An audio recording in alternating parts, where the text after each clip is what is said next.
Hello, welcome to Exotic Garden UK, Yorkshire Weekly. And in this week's episode, we're looking at a Mediterranean garden in Barnsley. Hello, I'm Richard Darlow and I'm here to talk about my Mediterranean garden. We're in Barnsley in South Yorkshire. The garden was created in 1990 and I actually bought the house specifically with the intention of creating a Mediterranean garden. So the proviso was that it was a south-facing plot and therefore receiving full sun and being of a reasonable size for a town garden. So the garden was, the site was cleared initially and the garden was then planted up in 1990. So in the time frame since then, it's changed dramatically. The garden has evolved. I created an initial outline plan of the layout, but the planting has changed pretty much in every respect since then. There are perhaps a handful of plants that were planted right at the very beginning that are still here now.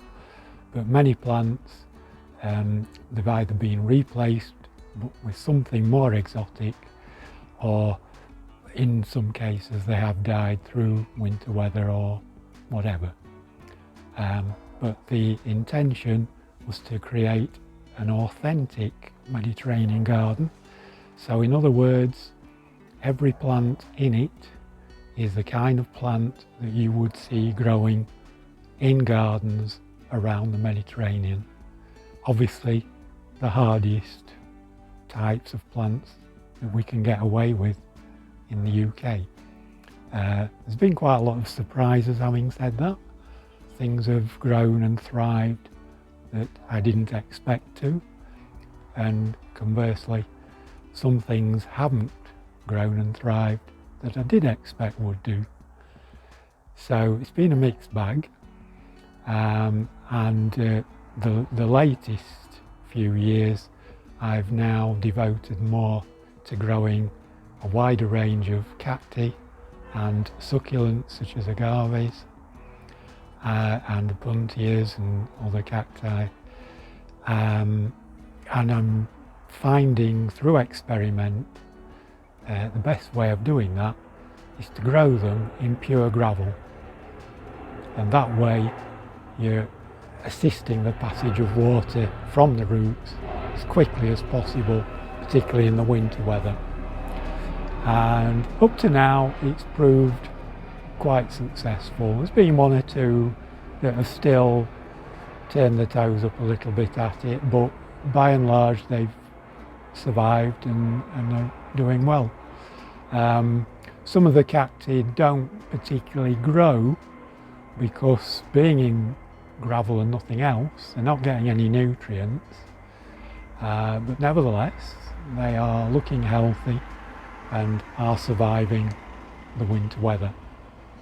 So it's an ongoing job. The garden is never finished, so it's changing all the time, experimenting all the time, pushing the boundaries all the time. And one of the advantages of climate change might be that we can grow things that we previously couldn't. But that said, I always find, even though things are getting warmer, every now and then we still get a vicious winter that sees things off. So this is the main arid bed here with the agaves planted out. We've got the puntia cacti as well.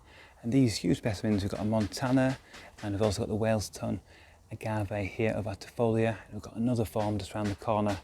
And this bed benefits from full sun. It's south facing and it's just a full gravel bed built with rockery stone as well. And these plants really appreciate the elevation, the drainage and the heat in this part of the garden. But the full garden is south facing, so everything in this Mediterranean style garden benefits from lots of sun from the start of the day to the end of the day, with very little shade as the sun passes through from east to west, and we've got so many different exotic but more Mediterranean arid style planting here in this garden. So we've got the typical plants you'd find in the Mediterranean garden, which include the lavenders, we've got olives, we've got yuccas, we've got the Camerops farms as well, and then we've got lots of different yuccas and agaves and cacti mixed in as well. We've got some nice passion flowers by the house. We've got the almond tree in the corner. We've got some nice magnolias, and we've got some other tropical plants that you expect in a more tropical jungle style garden, including a ginger and a tetrapanax as well. But overall, what Richard's done here is produce a Mediterranean style garden here in north of England in Barnsley. So here's something you don't see every day. We've got an almond tree behind us. Not only has it flowered earlier in the year, it's actually bearing fruit, and we'll have some almonds forming all over this tree. In the garden there are currently 4 Trachycarpus, 3 Fortunes and 1 Waggy. The largest is now around 15 feet plus in height. Was planted in 1990, so it's one of the original plantings, but it was purchased in 1985, and where I lived at the time I hadn't got a garden, so it was a very small plant, stayed in a pot on the windowsill inside the house, and for 4 years or so it grew indoors, and then in 1990 it was planted out, still as a very small plant. As I say, it's now heading towards 20 feet in height. Look at this. This is Pseudopanax ferox. It's a plant I grow in my garden as well, but it's nowhere near as mature as this specimen. It's got a nice, clean, clear trunk now, and it's lost all the juvenile leaves, which mine still has, which are the ones that face downwards. And this has a nice shorter canopy of more mature leaves and lots of flower buds ready to open up over the next few weeks. So this is a huge specimen. It shows how hardy it is, because it's obviously got through many winters up here in Barnsley in Yorkshire, and it's obviously got through all those cold temperatures and snow. It's not buckled under any wind or snow, and it's thriving in this location, very open in all directions. Got a good sturdy trunk that I can't quite get my hand around. It's got a good diameter on this trunk, pretty straight, it's branched up at the top, and like I said, it's getting ready to flower. So what Richard's done is rather special, I think. He's picked a theme, in this case a Mediterranean style garden, rather than the usual sort of jungle and tropical style exotic garden, and he's really run with that theme and picked all the plants that like that hot climate, like the dry conditions, which is something quite different really from the actual climate that it's actually growing in Barnsley in South Yorkshire.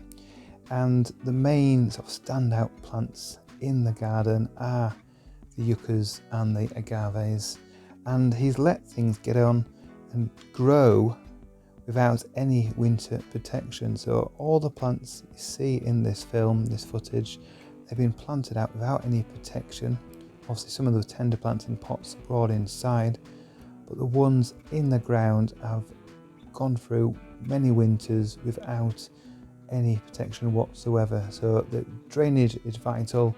The south facing aspect is also really important to allow these plants to survive the winters, because they like the dry conditions, and the actual choice of species and forms of these plants that are more suitable to the wet, cold winters that you get in the UK.